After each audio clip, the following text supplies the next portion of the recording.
I've got the function f of x equals the square root of x up on the board here. And that's a graph we should be familiar with. I know the graph starts at the origin, and then it goes up and to the right like so.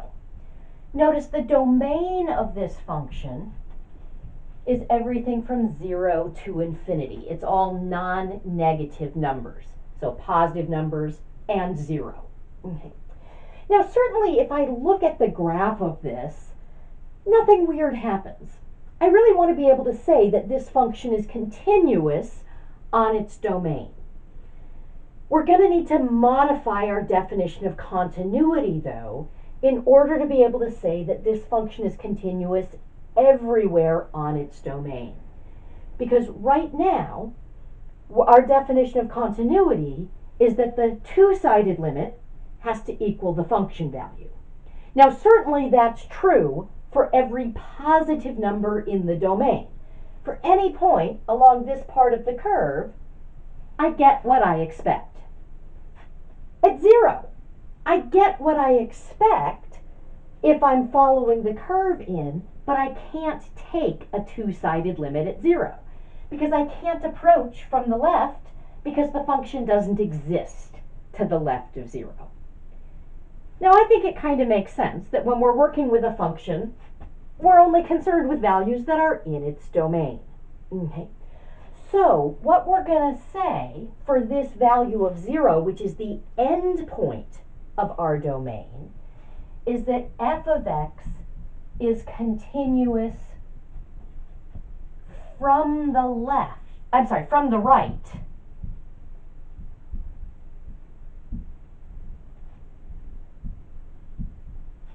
at 0. And all that does is that modifies our definition from we get what we expect, the limit is the function value, to if we're in the domain, we get what we expect. So that that limit now is going to become a limit from the right. Okay. So that f of 0 is equal to the limit as x approaches 0 from the right of f of x. Or if I preferred, I could write the formula for f. I could write the square root of x here. Okay. So, with that definition, I can now define what it means for a function to be continuous on an interval that potentially has finite endpoints that are included, like so.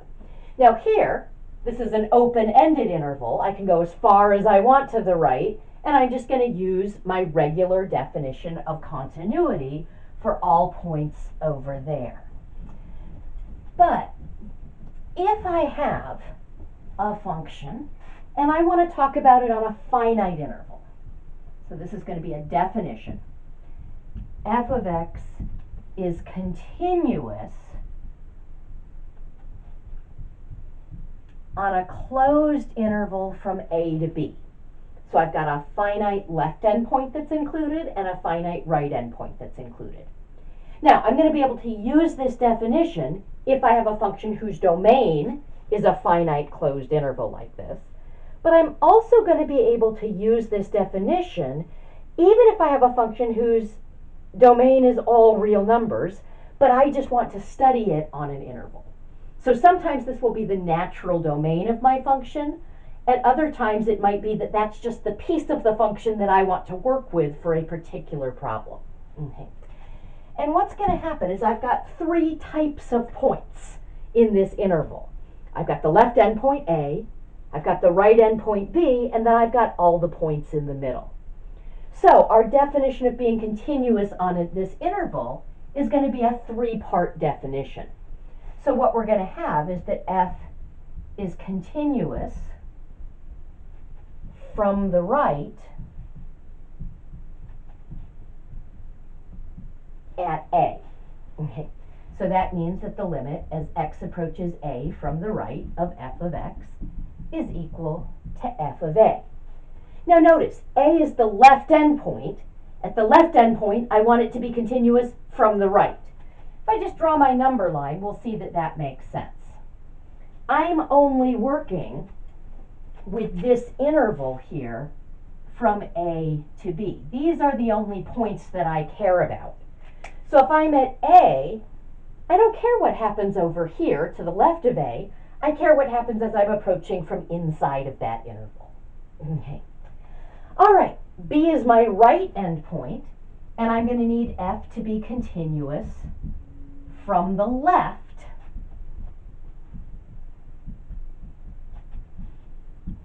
at B. So again, it's from inside the interval. So if B is the right endpoint, I'm in the interval, I've got to be to the left of it. Those are the values that I care about. So this just means that the limit as x approaches B from the left of f of x is equal to f of B. Okay.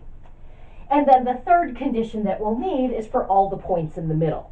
And for all the points in the middle, I can approach that point from either the left or from the right and still be in the interval that I care about.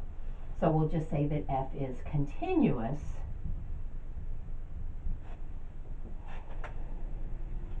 with no modification of direction at all x in the open interval from A to B. So that if C is some number in that open interval from A to B, we would have that the limit as x approaches C of f of x would equal f of C. And this is a two-sided limit here. Okay, so that definition just allows us to deal with cases where we're working with an interval that has finite endpoints. Now, I'm going to just draw us a function on the board here that's going to have some discontinuities, but then we're going to talk about certain intervals for that function. So each of these tick marks is meant to represent one unit. And let's just say that my function comes like so.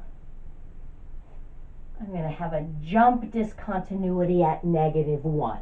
The convention I'm using here is that if it kind of sort of looks like a hole or a point has integer coefficients, it does. So this is at -1, 1, and this is at -1, 2. Okay.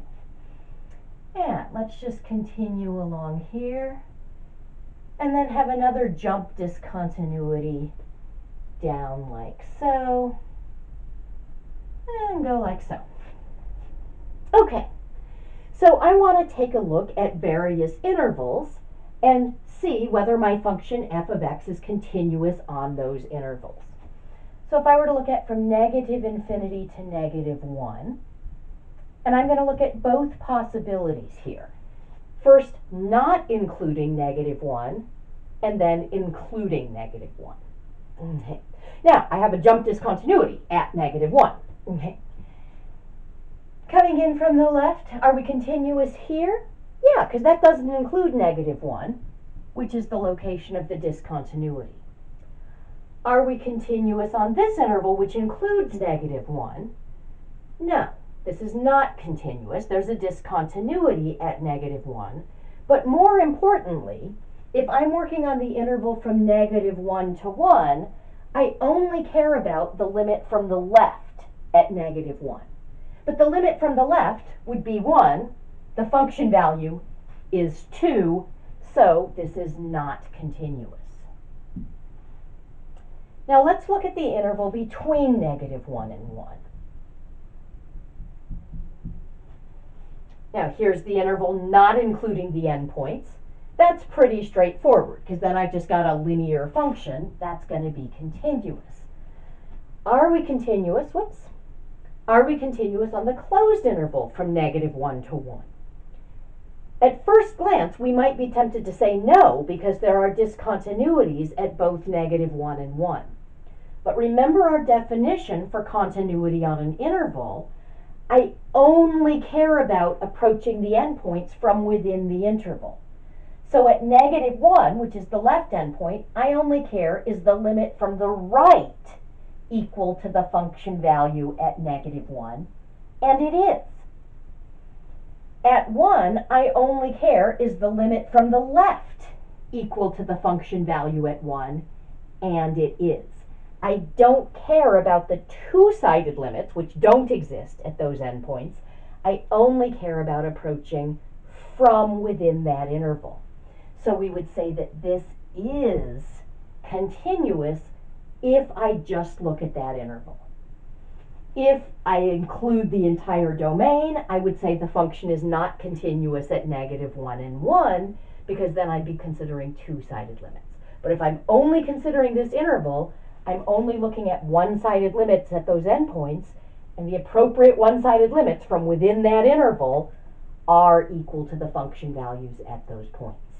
Okay. Let's take a look at from -1 to 2 and from -1 to 2. Are we continuous on these intervals? Okay. Here the answer to both of those is no, because 1 is in the middle of that interval. If I'm looking from -1, to 2, I'm looking at this whole interval, there's this jump discontinuity. Okay. So this would be not continuous, and this would be not continuous. In this case, the only reason that either one of these is not continuous is because of that point in the middle. Doesn't make a difference whether I include -1 or don't, because if I'm just working from -1 to 2, I only care about the limit as we approach -1 from the right. At -1, we are continuous from the right. At 2, we're continuous from the left and the right. At 2, we're continuous using the two-sided limit, but we've got this problem point in the middle. Okay? So what's new in what we're looking at is the behavior at the endpoints and the fact that we only care about one-sided limits at the endpoints. But don't forget, you've got to actually have two-sided continuity at all points in the middle, and that means that the function is not continuous on either of these intervals.